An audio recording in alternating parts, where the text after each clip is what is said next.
Well, good morning. We're going to discuss the officer-involved shooting involving the Wichita Police Department that occurred on July 31st at a restaurant in the area of Hillside and Elm. So on July 31st at approximately 11:18 hours p.m., the Wichita Police Department was setting off of a known drug house when they started following a vehicle that had an altered and expired tag. They initiated the traffic stop at 545 North Hillside. When officers approached the vehicle, there was two males a male driver, a male in the front passenger seat, and a male in the back seat. They immediately noticed that he was making furtive movements to under the seat, to the leg area, and it immediately drew attention to what we'll refer to as Officer B. This was a two-officer unit that made the car stop. Officer A approached on the driver's side and also noticed the backseat passenger making very suspicious moves with his hands and making furtive movements. Officer B, who was approaching on the passenger side, immediately recognized that, saw that as an officer safety issue, asked for the individual to step out of the vehicle, and at the time that he asked the individual to step out of the vehicle, he saw what he thought to be fentanyl on the floorboard. The individual refused to get out. At that point, the officer told him he was under arrest, and a small struggle started inside of the vehicle, and the officer, when he was grabbing a hold of his shirt, pulled his shirt off. At that point, Officer A ordered Mr. Russell out of the vehicle, advised him he was under arrest. Officers requested backup and were placed out in trouble. Officer A deployed his taser through the open passenger door. So let me backtrack here a second. Officer B is on the driver's side. Officer A, who was involved in the actual shooting, is on the passenger side. He deployed his taser and did not comply with commands, and at this point we're trying to figure out if the taser actually operated or not. At that point, Mr. Russell reached into his right front pocket of his shorts and drew a firearm and pointed it at the officer.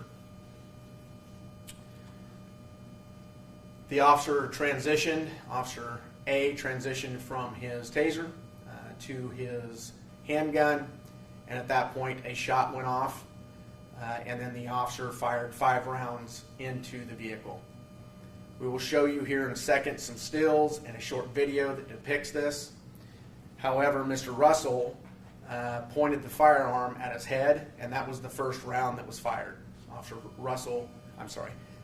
Russell shot himself in the head prior to the officer discharging his firearm. Additional officers arrived on scene, performed CPR until EMS arrived and pronounced Mr. Russell deceased at the scene. Mr. Russell's information is a Brennan Russell, a 29-year-old white male. We will go through a timeline and location.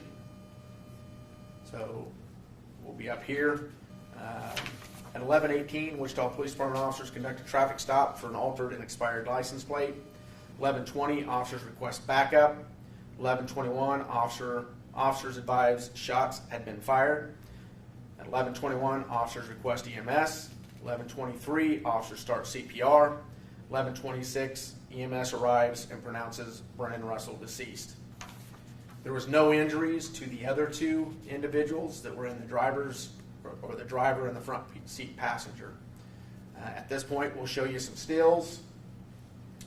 It's kind of hard to see. You have to really kind of zoom in.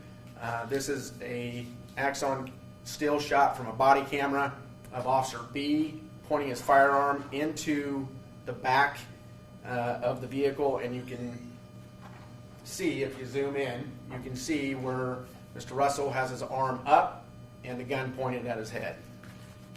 At this point, Officer A is off to the side here on the back seat passenger side. This is the same photo or it's a different photo, but it depicts a little bit more of the handgun. And then we'll show you a very short clip that shows him pointing the firearm at the officer, and the officer starting to retreat back to retrieve his firearm. If you can play that again real quick.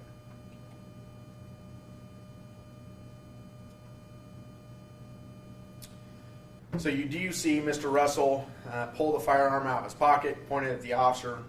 The officer is retreating, goes back, transitions to his firearm, and fires 5 rounds at the suspect. The suspect received what we believe to be a fatal gunshot wound to the head that was self-inflicted. Plus, he was struck at least 4 times by those 4 rounds that the officer discharged at him. We will provide these to you via email because it is so quick of a snapshot of what occurred. So with that, I'll take any questions you might have at this time. So the first person that fired a shot was the suspect? That's correct. How did you verify that? Is that just from body cam footage that you get that, or was there other footage you had? So the only thing that we have at this point is body camera footage.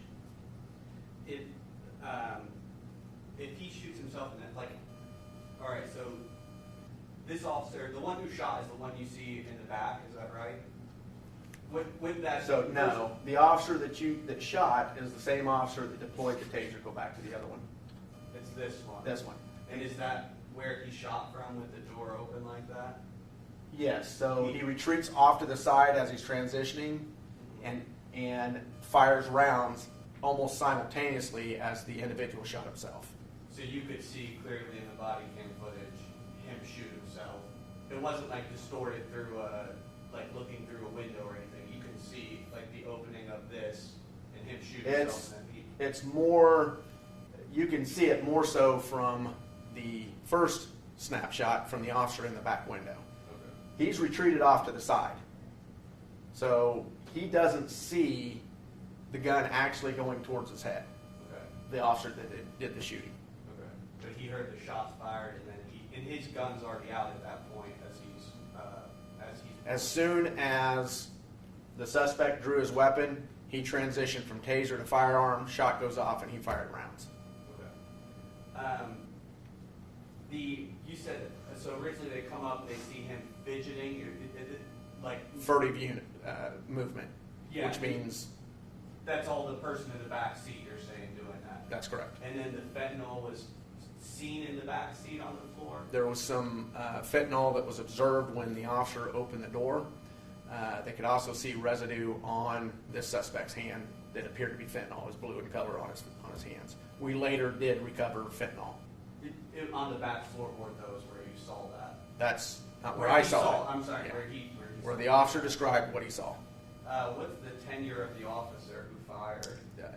None of that is part of our investigation. We're simply the fact finders to give to the DA to look at any type of charges. That's something you'll have to ask the police department. And has he been an officer involved shooting before? Again, you'll have to get that from the police department. We're simply the fact finders of this particular case. Yes, ma'am. Do you know if the victim had fentanyl in his system at the time of the shooting? So an autopsy was performed. It will take a little bit of time for the toxicology results to come back before that's determined. You said you had observed fentanyl on the floor. Was it actually? I didn't observe. I'm sorry. The officer. The officer had observed. States that he observed what would appear to be fentanyl on the floorboard, plus fentanyl residue in his hand areas. And is that the same fentanyl that was recovered from the scene?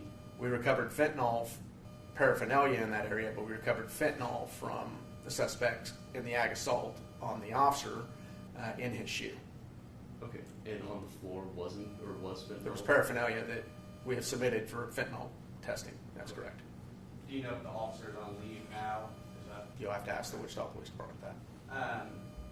You said about them being at a staking out a drug house. These officers were? Yes, these officers were conducting follow-up on a drug house complaint that they had received. And did this vehicle leave that drug house? Yes, it did. Have the other people in the vehicle been charged with anything? Not as of right now, no. Were they arrested after this? They were not arrested. Was he wanted for anything? No, he was not. Any history, you guys? There's some history there with actually all three of them with different arrests and convictions. I couldn't tell you exactly who has what. I can tell you the driver at this point has absconded from his parole probation, so we're looking for him. He has a warrant out for him at this point. The driver of the vehicle during this incident. What is their connection to the supposed drug house? So it is our understanding, and remember this is coming from the interviews with the two folks that were in the vehicle, that they went there to buy fentanyl. The individual that pointed the firearm at, or Mr. Russell who pointed the firearm at the officer, was on the porch. The individual that lives at that residence that distributing fentanyl was not there. They were going to meet him when the officer stopped him, or stopped the vehicle. So they were going to meet the individual that was selling drugs from that house, who was not there at the time. They were going to meet him to try to purchase fentanyl from him. So they were caught en route from the house to where they were meeting the owner That's of the correct. house. And you said Mr. Russell was on the porch? He didn't drive there with them? No, he was on the porch, but knew the driver of the vehicle and asked for a ride. Where's the drug house? The 500 block of North Volusia. So no one in the vehicle is thought to be the drug dealer that lives at that house? Well, we use that term loosely in this investigation because there is some other evidence there that there is some other type of drug dealing going on with one of the individuals, just not fentanyl. Did police, if this was McDonald's parking lot, there should have been cameras there too, right? Did police give you any? Yeah, we're reviewing all cameras that were in the area like we normally do. Like I said, the best view that we have is the Axon body cameras of both officers. Has anyone from the public come forward to give you guys video? Not that I'm aware of. The alter tag, what does that mean? So is an expired tag, and then the altered part, I believe, was the sticker on it had been stolen and placed on this tag. Was the vehicle, the driver, was that actually his vehicle there?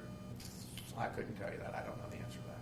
Do you have the age and genders of the other Yeah, they're both males. I can't tell you their ages at this point. Wichita? They're all from Wichita, yes, sir. White? Are they men? All white males. All white? Are they adults? They're adults.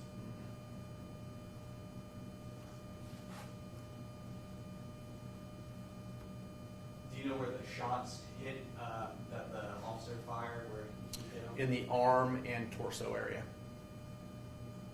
But it was the self-inflicted one that you guys believe was the... We believe that that is, until the autopsy results come back total, there could be a chest wound that could be attributed to his death, those type of things, but we absolutely believe that the wound to his head was fatal. Do you think this was a justified shooting?